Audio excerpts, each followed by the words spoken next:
Hello and welcome to Article Club. Hello. This is the show where we read an article and we talk about it. And it's really fun. So fun. And it's just a joy. Thanks for being here. Yeah, thanks for being here with us. All right, Allison, let it rip. Okay. What are we going to read today? All right, so first of all, we are reading Why Everybody's Drinking Milk Again Milk. by Kelli María Korducki. I hope I'm not butchering Korducki. I tried to run that through Google pronunciation. And I think that I'm going to dedicate this pod to our fellow mutual milk drinking Madonna, Claire Spangenberg. Yes. Oh my God, I so thought of her. Who quote says, "Hot girls drink milk." Yeah. Hot girls drink milk. And that's playing out to be true because everyone is drinking milk again. So I did not know this. Okay. Well, that we're having a resurgence. There's a lot of hard data in here. But Kelly wrote this piece for Hustle Co.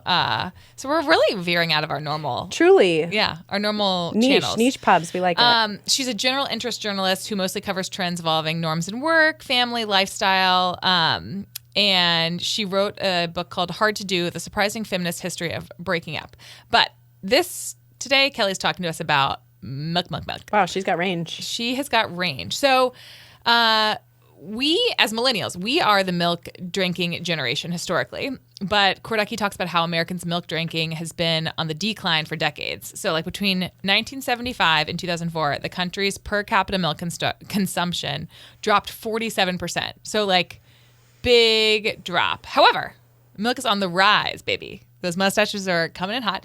And last year, Americans consumed roughly 2% more cow milk than they did in 2023, which is like basically the first time that it's increased. Is a small increase, but substantial because big increase in certain areas. Yeah. Which was lactose-free milk, whole milk consumption, and then raw milk. Yeah, almost a 20% surge in raw milk. No. And then, interestingly, plant-based milks dropped by like 6%. So, yeah. Strange.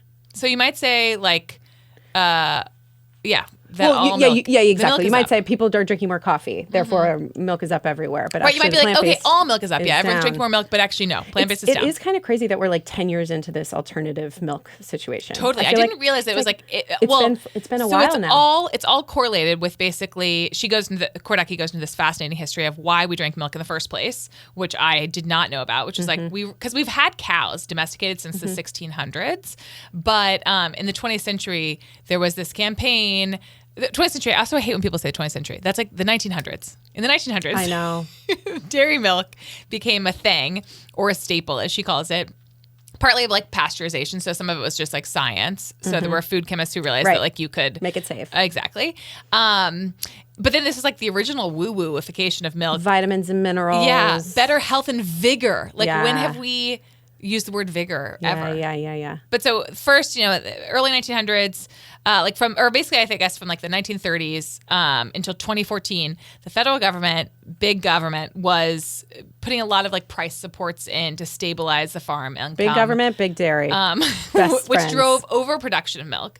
And then in 2014, all of that was sort of overhauled. Like a lot of the price supports were overhauled, and then we also expanded our milk export. So I also did a deep dive on our milk export outside Where do of we this send article. milk? We're sending milk mostly to Canada and Mexico. Okay. Which is fascinating. Makes sense. I mean. Yes. But also weird because proximity. Part of why she talks about there was like the drop from 2003 to 2023 in milk production was because like most of the world is lactose intolerant. So I was sort of like, why are we exporting all this stuff to Mexico? Except if you're of European descent, then you can usually digest milk. And now she talks about how milk has all of these sort of like racist undertones totally. in its early marketing, like stay white, drink milk. It's like the white picket fence of beverages. Yes. Whew. Okay, before we get away from the government price support helping with the overproduction of milk, she says the overproduction of milk is why it was recommended that adults or everyone, whatever, have two glasses of milk a day. Yeah. Like the 3 cups of dairy. Like the nutritional what was CDC who's putting out that guidance? Like those things were Big related. Milk. It was actually, I think the government was telling you have 2 cups of milk a day processor education program, or milk pep. Yeah, because they were like try to deal with the overproduction that they are creating through these price. Totally. It's like why milk cartons are a thing. They're like a mainstay of schools. It's because like they were basically driving milk production up over like year over year. Right. Right. Which is not to say milk isn't healthy necessarily, but like, is it healthy enough to make those recommendations outside of like the economics that were set up? I don't know. I don't think anyone ever asked that question. Yep. Nope. So. And most of the globe can't digest it. What? Right. I know. Okay. So why? So Korducki gets into like why milk is back, baby.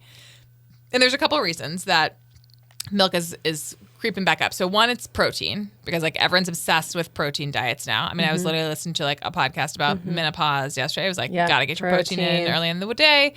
Milk is cheaper now than some of the non-dairy alternatives. So like, I feel like almond, and I think part of the backlash against milk production, even in the 2020 was because it wasn't very eco. It's like, oh, we have these huge farms, all these cows, but now it's like, I don't know. I feel like the almond milk. It's crazy. It's more, so much water. And then there's also like a trend back towards like a meat and dairy lifestyle. So it's like the keto lifestyle, the paleo lifestyle. And it is not to do with children, which was crazy. What do you mean? She says none of this like 2% the increase in consumption is not attributed to kids. It's all who adults. My kids drank so much milk. Yeah. Like same thing. I was just on vacation with my nieces, and they drank milk at like almost every meal. It's just comfort. Yeah, it's just But is that why? Why is that?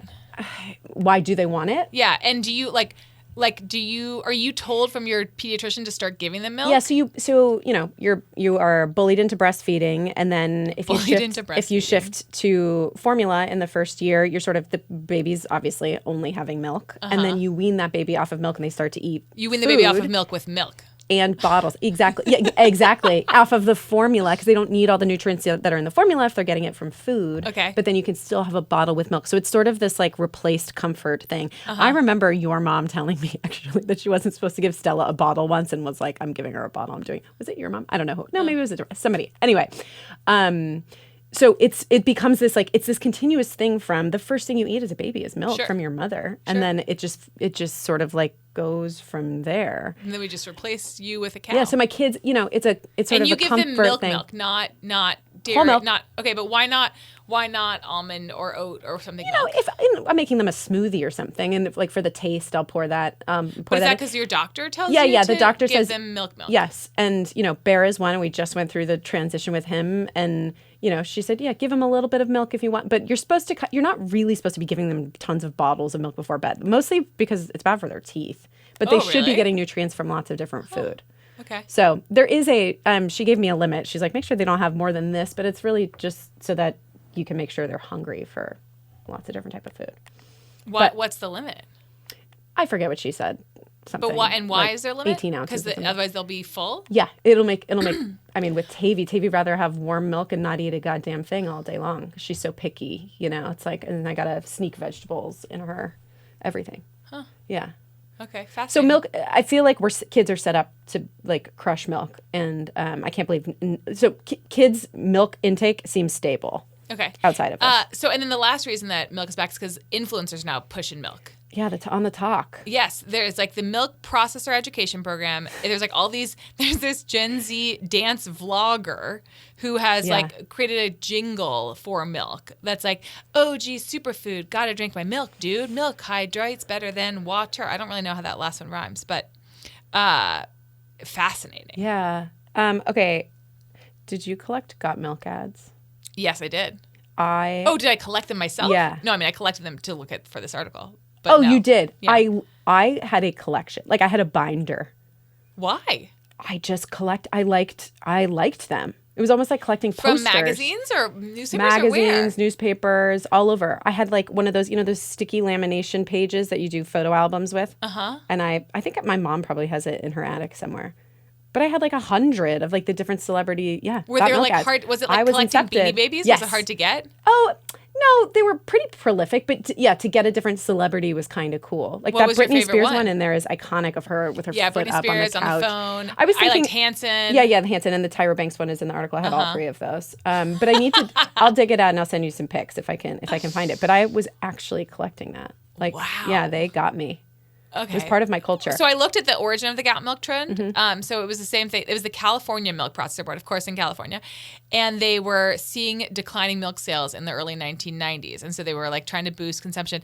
And so the methodology was actually like deprivation approach, which was like, instead of being like milk's amazing, it's so delicious and good for you. Are you good it was enough like to have milk? It was like, oh, it's the worst if you don't have it. Like it's so inconvenient if you don't have it. How was milk down in the 90s with all the sugar cereal we were eating? That's a great question. I feel like we were just I mean, all I ate was cereal every morning. Yeah. I don't know. Maybe adults stopped drinking it more. Like I feel like there was I feel like in the 90s it was all about like Coffee Mate and like those weird coffee creamers that is not milk, I don't think. Or it's like milk byproduct or something. Who knows what that is? I don't know.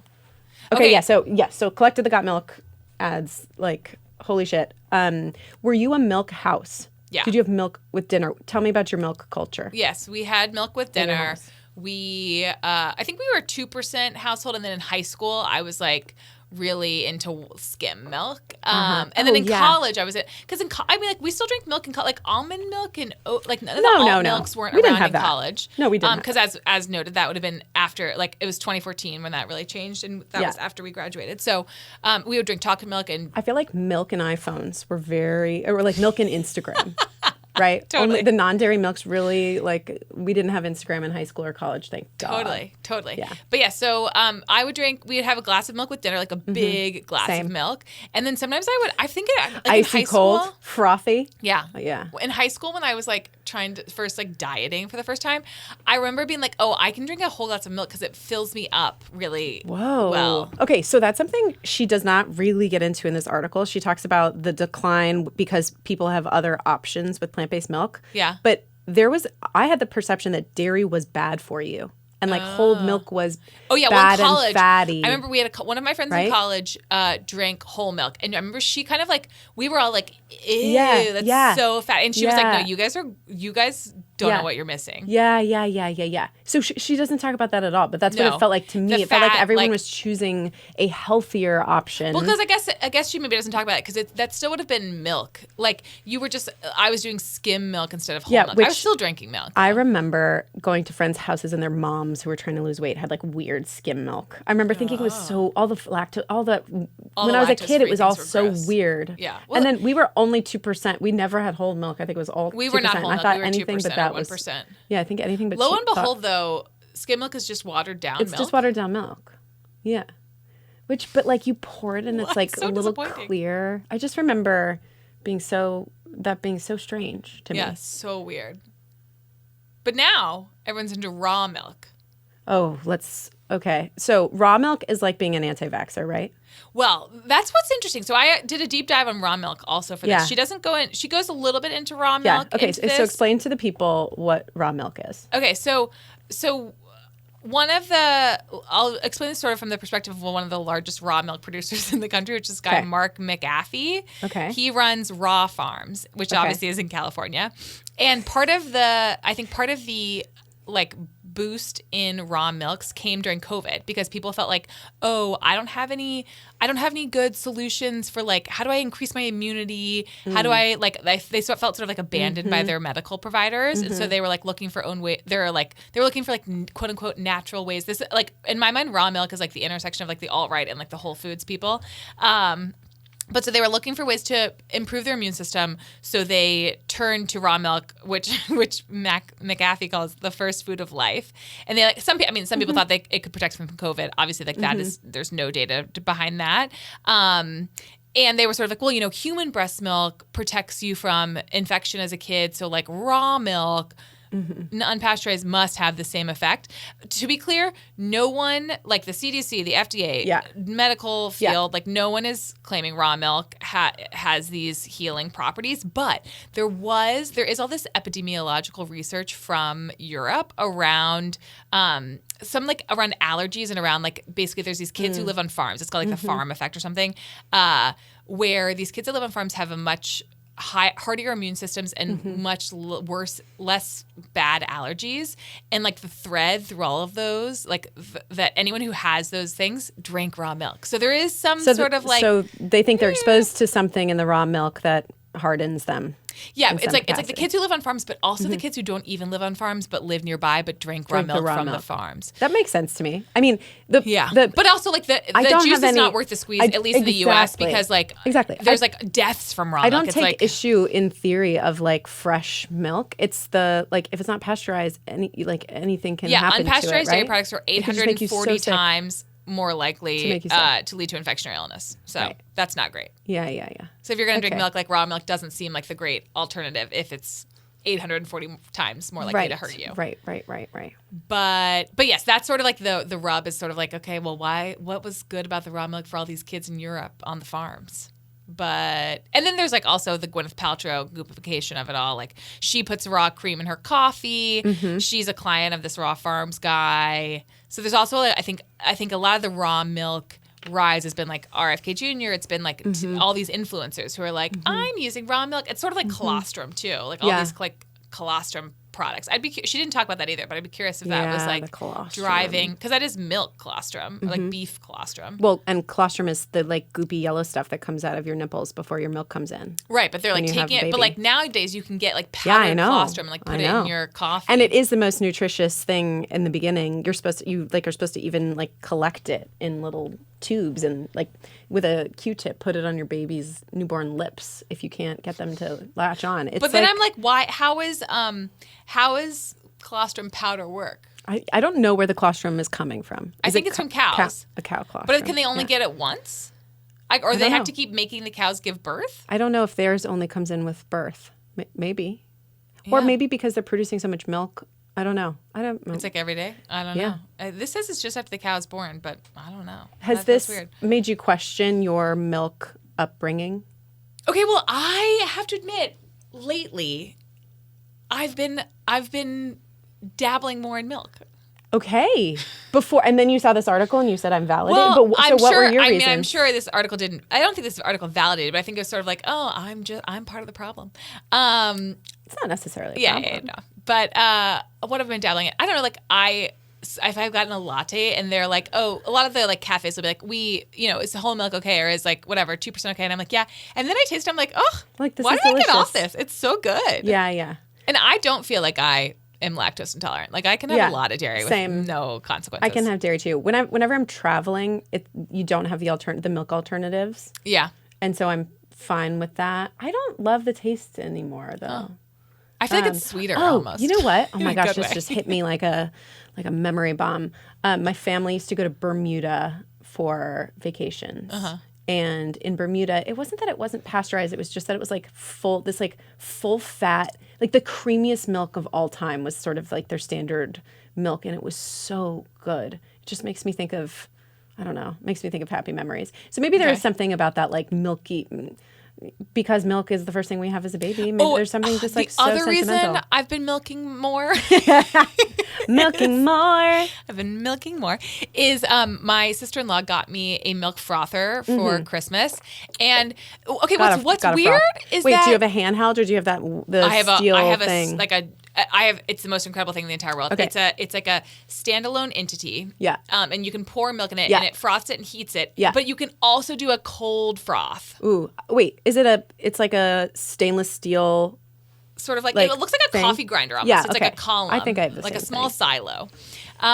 Yeah. Speaking of farms, and but well, okay. What's weird is that regular milk doesn't cold froth well for me, but it does it. But like almond milk or oat milk cold froth. doesn't hot froth well for me. yeah, but yeah. sometimes it does. It's Yeah, like so yeah. inconsistent. It like Finicky. depends I know. on the jar, and even if I get the same, I sometimes get the barista like oat milk thing, which in my mind I'm told is supposed to froth. Doesn't froth. Doesn't froth. I know. But then sometimes it does. So it's very I'm with you. confusing. I'm never getting the froth I want, and I have that same machine. Yeah, so then I've been getting whole milk. And that froths. Oh, and it's so Okay. good in my like matcha Okay. latte. I mean, I have gallons of Yeah. that in my Yeah, house. Okay. exactly. All right. Maybe I'm It's a a good- convert. it's a good froth. As long as it's pasteurized, I'm fine with it. What I don't like is I don't like overproduction leading to health guidelines. Like that makes Fair. me feel so uncomfortable. Like the fact, that's like how and farming honestly, works it in makes me America. think about. This is a weird analogy, but it makes me think about like the women's health study in the late '80s, saying that HRT was bad for you because they detected some increased cancer risk that was actually negligible, and Yeah. and a whole generation of women haven't gotten the hormones that they need to feel better during menopause. I feel kind of like we've been similar about our parents were duped into told milk. was good, therefore they pumped us full of it, and like, is that right? But that always happens. I feel like we're know. living through that right now. So what? Yeah, exactly. I mean, it's always what are we doing right now that people are going to think is actually bad what shit? do you think that is? I think people in the future are going to think eating meat is bad shit. I think they're going to think They're going to drinking think it's crazy. alcohol I think is they're bad probably shit. going to think you drink A poison? You drink poison? Why? that like turns into worse poison in your liver. Why would you drink poison when you could just take ayahuasca? Throwback. Or whatever. This like gummy, this like heaven Yeah, gummy that just like anything. makes you feel good or something. What else? Tanning, maybe? Yeah, but that's already been Yeah. smoking But in we and still do out, it. tanning in and out. Yeah. Like they're going to be like, you looked at your phones? Yeah, you looked. Yeah, you Like after 7 p.m. or something? Yeah, you didn't just speak out loud to like get Yeah, the things yeah. you wanted when you wanted, or see it in your eyeballs or something. Yeah. Yeah, You had to text? Everyone's got these neck Text. problems? yeah. Probably having to do anything not just out loud Yeah. will be weird. Call back to voice memos. You wore clothes? No, please. Let's always wear clothes. Okay, so would you try raw milk? Like if you lived next to a farm and they had... Yes. I can like if I was in Ireland and we were doing a little farm you were in trip, and Ireland. if I was in Ireland and they handed me a little, they're like, here she is. I'd be like, but I would be afraid I would get sick on the trip for sure.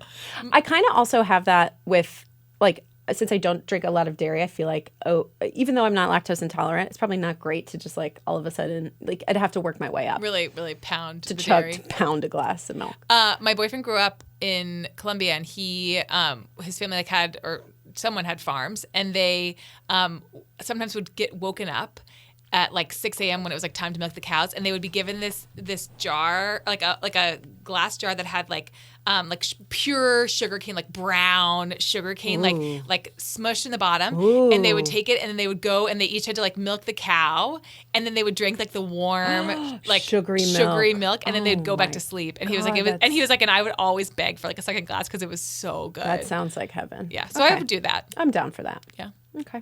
Cool. Well, great. Anything else on milk? No, got it. Yeah, feeling whole. Yeah. Got it? Feeling whole. All right, let's turn to our segment we call What's Blowing Up the Group Chat. What's blowing up Allison, the group chat? is there anything just really blowing up your chat today, this week, this month? Okay, I feel like a lot of my friends are thinking about their families and whether a lot of my friends already have one kid or maybe two kids, and there's a lot of debate about the third child or sometimes the fourth child. And I'm sorry, what? Yeah. What's blowing up the group chat, I think, is kids as quiet luxury. Because, like, in this day and age, it's like, who can afford to have 3, 4, 5 children? So I feel like it's a bit of a flex. People are talking about, like, yeah, like, only the uber elite can do that, which is sort of funny because it used to be like, oh, I didn't have birth control. Yes, and so I have 17 kids Exactly. on the farm. Yeah. But now I feel like it's a sign It's of a quiet total status luxury. symbol. Yes. Multiple kids is a status symbol. Yeah. I feel blessed that I know I'm done. But I know a lot of people also thinking about back to the sibling thing. They want to make they don't want to regret not making a choice. The window is short, yada yada. Sure. But my advice is don't do it. I'm just kidding. Do what's right for you. But Yeah, kids is quiet luxury. kids is quiet luxury. They're like, So it's like true. you might as well be wearing They're the the most row. expensive thing you could do. Yeah. Yeah. Might as well be wearing the row. Or you could be wearing the row. Yeah. Do you want All that third the kid or do you want that time. sweater? Oh my God. Yeah. Okay. So what's growing up the group chat? What's blowing it up? I have a really niche one today. Please. So I've been surrounded in my musical theater creative renaissance with some amazing pros in the musical theater world, and who are singers, and they use this voice nebulizer. And they put saline in it. It basically looks like an inhaler. They make it? No, it's a thing you buy. It's like this. Okay. It's a nebulizer that you buy, I think it's like $200 because one of them was like, I was saying, oh, it's cool that it lights up. She's like, yeah, that's why they charge $200 because it looks like $200. Yeah, yeah. How long does it last? I think it's refillable. So you like Okay. fill it with saline, you inhale it, and it like lights like a up, and vape. it looks cool. It's like a vape, but it looks like it definitely looks like you're vaping, but almost like more inhaler vaporing. looking. Okay. And apparently it hydrates your vocal cords, and these singers, and these people are extremely talented. They are puffing on this thing like the entire time they're off the stage. Whoa. Yeah. So I gotta figure out what it's all about. But apparently, yeah, it hydrates your vocal cord. No, but I'm thinking about it because I'm like, maybe it'll After the show? Will it make me an amazing singer? I must buy this, and it'll make me sound. Okay, where I thought you were so going good. when you started off this, one of my friends used to go to Vegas all the time, and her group of friends, there was like a drug dealer who like cornered the market in Vegas because he would basically take like what like when you have like a sniff runny nose and you get like the allergy nasal sprays.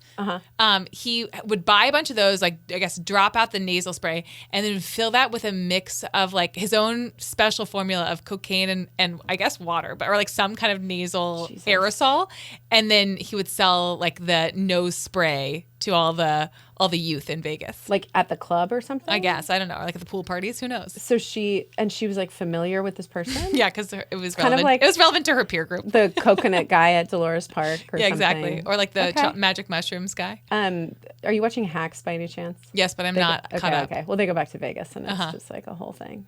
And the mayor of Vegas is hilarious. I believe it. Anyway. Who is the mayor of Vegas? Oh, in real life? Yeah. Oh, I don't know, but the actress who plays the mayor of Vegas in Hacks is the funniest person on the face of the earth, and I don't know her name, and I'm so sorry. Well, the current mayor of Vegas is a woman. Oh, cool. She just took office. Good for her. Shelley Berkeley. Go Shelley. Don't know. Okay, well, I think that sums it up. Sums Milk, it up. nebulizers, and children as quiet luxuries, mostly because of the milk intake. That and berries. Oh, the berry intake. The fruit. berry, yeah. and by berry, I BERRY. That is where the money goes. Yeah. Every week, it's berries. Yeah. I mean, I know people that have like fruit people that like give them their berries. Oh my God. Yeah. Yeah, well, my older sister has me like soaking the berries with baking soda to like get off pesticides. Oh yeah, my brother and now sister-in-law do this now. She It's does like it with now. vinegar. I feel like I have to do it. It's vinegar. They soak it for a while. Then they I'm put it back doing in. But it. then the berries I'm won't that last. girl. Well, they said that they do. No. If you do it with vinegar, the berries last longer. Yeah, I'm finding it's making everything soggy, Yeah. but I'm doing it because I'm like, my little babies and the pesticides. I don't know. Yeah. No Can't raw you just milk. like buy organic to get around that? I don't know. I don't know. You just don't know what they're covered in, I guess. Yeah. For a long time, I just rinsed them and handed it to them. But now I'm feeling like that is rinse. not adequate parenting. Yeah. So Okay. Thank God you don't have 3. thank God I don't have 3. 2 and done. All right. Thank you. Thank you. Bye.